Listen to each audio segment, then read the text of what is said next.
Mental Training 101. And now back to Get Warrior Tough with Andrew and Dutch.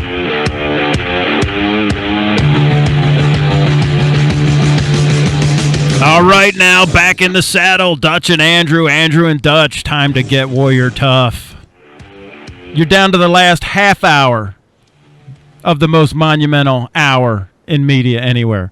All right, so hey, Dutch, before we get back into it, I do want to give a shout-out to the guys at BBM Global Network. I want to thank Eddie Dunn and Tom and AJ. And guys, and you're in the audience. You know we've been I'm in South Carolina. Dutch is in Pennsylvania. They're producing the show out of New York. We're trying to do so much with the tech that we have, and it is amazing, but I think I'm stretching the tech too much. But anyway, they have worked tirelessly around the clock for the last several weeks to get this, and I'm getting text that it's clear, it's good. I want to thank those guys so much for putting in the time and the effort and working with us and being patient with me on my end. And if you guys are on the YouTube video, you notice that Dutch is not on the video right now. And so what we had to do is squeeze the video in order to, we just had to cut the video for right now till we figure out how we could add it later. So it's not that I'm mad at Dutch. I do miss seeing him. So I have his picture of him on the YouTube. But I wanted to thank Tom and AJ and Eddie, Dutch. They've done a fantastic job for us. And I'm looking forward to a beautiful, long-lasting partnership and taking this show well past whatever we imagined it to be. Absolutely. I'm looking forward to it, man. I've just seen the effort very early on, and I know this is going to grow to a beautiful relationship. Yeah, so I just wanted to thank everybody on the BBM Global Network side. Okay, so Dutch, we're talking about, kind of using humor as a stress control. Now, you know that for, almost 30 years of my life, I made my living with a gun getting shot at, right? I know we say it kind of laughingly, but listen, some of the most stressful times are when we're in a mission or, we're under fire or something's, indirect fire or something like that's going on. And I tell you, some of those times have been the times where I have laughed the absolute hardest because we use that humor. It's something that the Warriors use, the professional Warriors use humor to cut that tension. And even to this day, now you and I talked about this in the studio. We're both like superheroes because we have kids that like superheroes and we watch the movies. I don't like the Batman movies because they're too dark for me. I like the Avengers with the snappy banter and the smart alecky stuff. I like that because that's how I've operated my whole life, that we have to have the kind of that lighthearted stuff going on. So, but I know you like the darker side, but do you know what I'm talking about though? Oh yeah, I like both. I mean, I love the Avenger type stuff because that's something that I can watch with my son.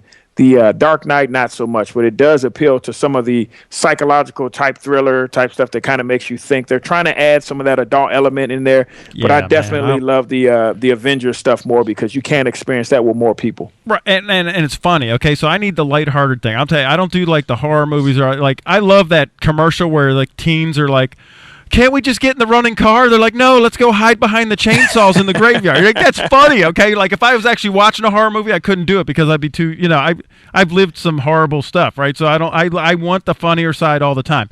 Now, if you've ever been to a funeral or whatever, you know that it's like after the family gets together, we've grieved so much. We end up always telling funny stories about the person and laughing with great memories because it releases stress. So there's a psychological and there's also a physiological benefit to this humor while you're stressing out. And Chris kind of mentioned where his pulse was going up, and we've talked about that before, right? That you start seeing, and you can just nip that in the bud with humor.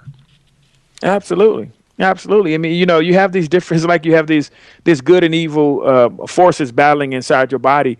But at the end of the day, you have control over all that. That's the thing that people are going to understand when they deal with us, is that we're not denying any of those emotions or any of those feelings or any of those pains, or either way, we're saying that you have complete control over that. You can manage all of that. You're the CEO of you.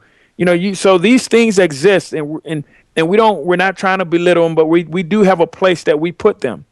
Because we are in charge. We're the managers. We can compartmentalize all these different things. So that's the thing that we need to understand about ourselves and about how our brain works, that we're unleashing a power that you're unaware of that you have. You are in complete and total control of all the things that are happening in your body, the emotions, the physical pain, the way you respond to different events that happen in your life, whether it's tragic, whether it's joyful, anything. So that's the secret here, is that you're in control, and we teach you how to not only unleash that control, but how to manage it as well. Right, and you kind of deploy it as a weapon or a tool. I like to call it like a scalpel. I mean, even and people think that we're overstating this. I'm telling you guys, I am not overstating this. You could be. That's why we're called the book CEO, Ground Zero Leadership, CEO of You. Our seminar, CEO of You. Right, the Get Warrior Tough process. I'm in complete control of my emotions, my thoughts. All right, and then I deploy my emotions and my thoughts to my best advantage, so how I can win in life.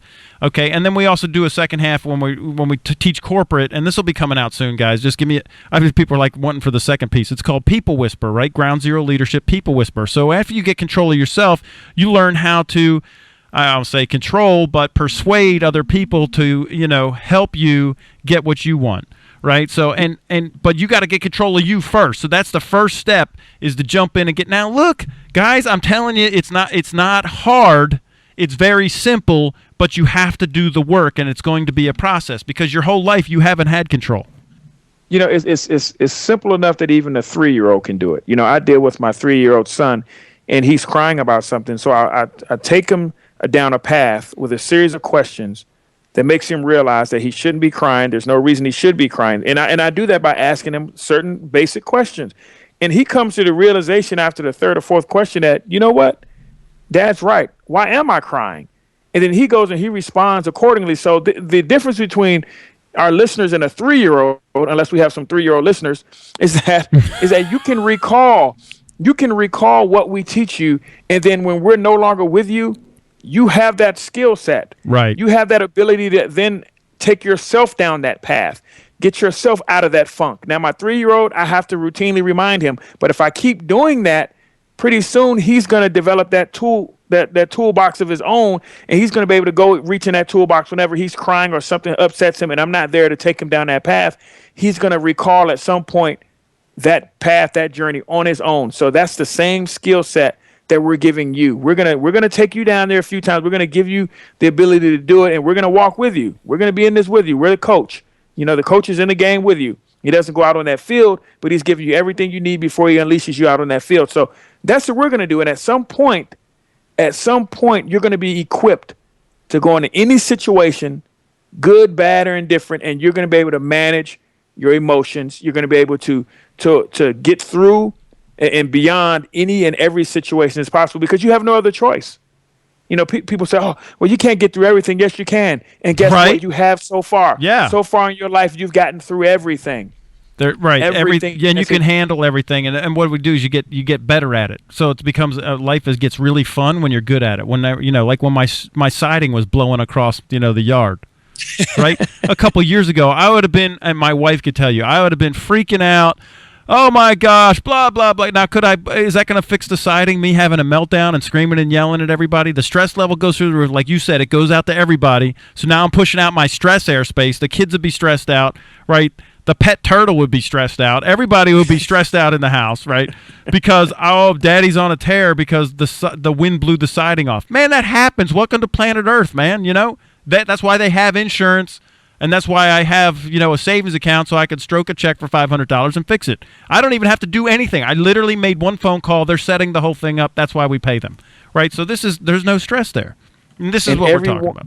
And everyone listening can relate to this. I guarantee every single person listening can relate to what you're saying. And it may not be siding, but it's going to be something. And maybe you've been in a situation where something bad's happened and you've been the calm one. And when you are the calm one, you begin the progression to make things right. Like when something happens, the moment you say, "Oh, that just happened. Okay, let's go towards this solution."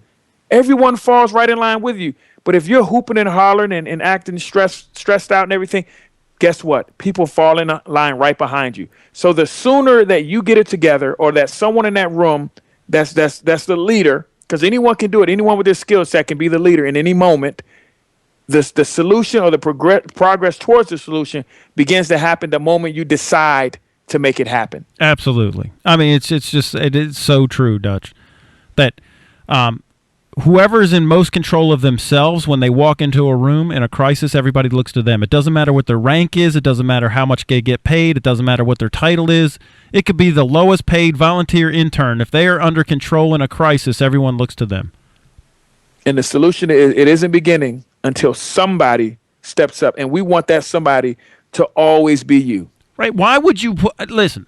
Why, Dutch? Could you ever go back to where you were, or where circumstances controlled you instead of you controlled them? Knowing what you know now, would you ever trade that? These skill sets, these tools, these strategies. This it's even autopilot now. We do it automatically without thinking. Would you ever go back? I mean, no, trade that in, Dutch. Go back to where you're just freaking out about stupid stuff all the time, or let life control you instead of you run your life. Like you just said, it's like an automatic pilot now. It's completely foreign to me. Any behavior other than stepping up. Like I wouldn't be able to imagine myself even being back in that space because it'll disrupt my brain. I can't even put together a picture that has me responding that way. I can't do it. Yeah. So I was doing this business trip this week, and I was down in Alabama, and people, I mean, I walk in, and people are just so emotionally out of over nothing, and they're like, they're harassing me, and this one's harassing me. I was like, what does that even mean? Everybody's throwing this word around, I'm getting harassed. What does that even mean? Tell me what it is that they did. And so they said whatever. I'm like, that's not harass. Because you're annoyed doesn't mean somebody's harassing you. And see, this is the kind of, like, I was just shocked by it because, like you said, it's so foreign that when it like hit, I was like, this is ridiculous that we would say stuff like so-and-so's harassing me because I'm just annoyed with that person. Like, these are coworkers, right? So I got to come in, and this is a lot of what we do is we just separate the fact from the truth, get everybody to calm down so we don't have the, the hormones, because that's what happens when you ramp up. You get like, and anybody who's been in a near wreck accident knows what I'm about to say, right? If you ever been in a near wreck accident and then after it's a near miss, nothing happened, and then like 2 minutes later your heart starts pounding, right? And then you can't stop your heart and you start to breathe. So what that is that's the hormone dump after the fact. And when people perceive things in a certain way, your body responds with a hormone dump. You have about 2 minutes to pick how you're going to perceive things. This is why humor is such a big deal. Because when I see things from the funny side, I immediately shut down that fight or flight. I don't get the hormone dump, and now I'm under control. But once the hormones dump, all right, the science has said that it takes 20 minutes for that to get out of your system, and you can't be rational for 20 minutes. You can't be. So I walk into this coworker situation. This one's harassing me. The other one says the other one's harassing me, and they're just. I mean, their arms are waving. They won't. We're sitting at a meeting. They're standing up. They're beating on the desk. It's just ridiculous, right? So what does this even mean? And then when you get the facts of the behavior, not their truth that I'm being harassed. When you get the facts, you find out that all it is that they're annoying you. That's not harassment. But just because you don't like the cologne they wear, that's not harassing you. Yeah. And, I think that also goes down along the lines of when people are offended by things. I always try to, draw the line between somebody doing something offensive and me being offended. So now I always say that, yes, according to how, we as, let's say, Americans view things, what that person said was very offensive. Now, my response is whether I was offended or not. But now, so someone can say something that's very mean and nasty to me, and that's what they said. That is, in fact, what they said. Now, that doesn't make it right that they said it, but how I respond to it is whether I'm offended. So I hope people are getting that. There's offended and there's offensive. So if someone says something offended them, that doesn't mean that what they said wasn't offensive. That was offensive. That was insulting. That was something they said, but I didn't take it. I didn't choose to take it that way. But so someone can deal with that. An authority figure can deal with that. If my child is dealing with another child calls them a name, an inappropriate name, well, the authority figure, the teacher in the classroom, is going to deal with that child for saying something offensive or inappropriate. But my child doesn't have to respond like it was something offensive or inappropriate. So that's right. There's a fine line there. Right. And what you're talking about is that, okay, so this is how I say it. I won't give anybody else the power over me to let you offend me. I don't give that power. I'm CEO of me. You can't make me feel anyway. Nobody on planet Earth external to you can make you feel anyway without your permission. Nobody can. Dutch, we're up on a break, man. So this is an interesting conversation. I'd like to pick it up when we get back. If you want to get in on the conversation, we'd love to hear from you at 855-856-1380. This is the Get Warrior Tough radio show with Andrew Whitman and the Dutch Coleman.